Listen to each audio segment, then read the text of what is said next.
Chai Dozu, and welcome to Tell Me. We live in a time of Islamophobia, and what does that mean exactly? An exaggerated fear, hatred and hostility towards Islam and Muslims. Now, Islamophobia existed before the 9/11 attacks, but increased in frequency in the past 20 years and became a global crisis. Last year, the tragic attack like the Christchurch shooting in New Zealand, where a white supremacist stormed into two mosques and killed 51 worshippers, shows this is the reality and real action is needed to confront the growing tide of Islamophobia around the world.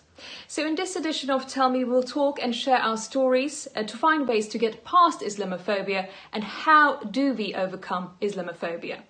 And joining me on the programme today, Islamophobia and anti-Semitism expert Dr. Mariam Mahmood and Huffington Post journalist Rovida Abdulaziz. Thank you very much, both of you, for joining us on the programme today. Now, also thanks to everyone who have shared their views and stories with us on Tell Me today. Let's watch Latife from Istanbul first. My name is Latife and I'm currently studying law in Istanbul, but I was born and raised in The Hague in the Netherlands. I can say that after the 9/11 terrorist attacks, also in the Netherlands, the public opinion towards Muslims changed. And since then, Islamophobia in Europe manifests itself through individual attitudes and behaviors, but also in policies and practices of institutions. As Muslims in Europe, we face, for example, with physical or verbal threats or attacks, and especially towards women like me wearing the headscarf, but also legislation that indirectly targets Muslims.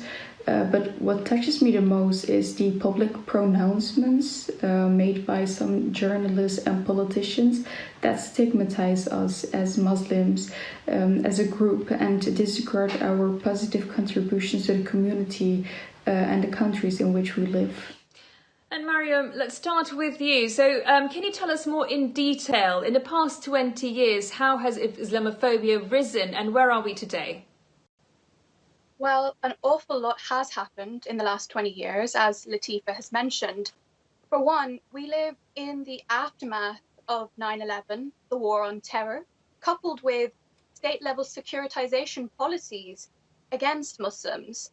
And that, alongside portrayals of Muslims in the media, scapegoating of Muslims as the problem. And, the stigma is very real. We've had, so it's documented as evidence that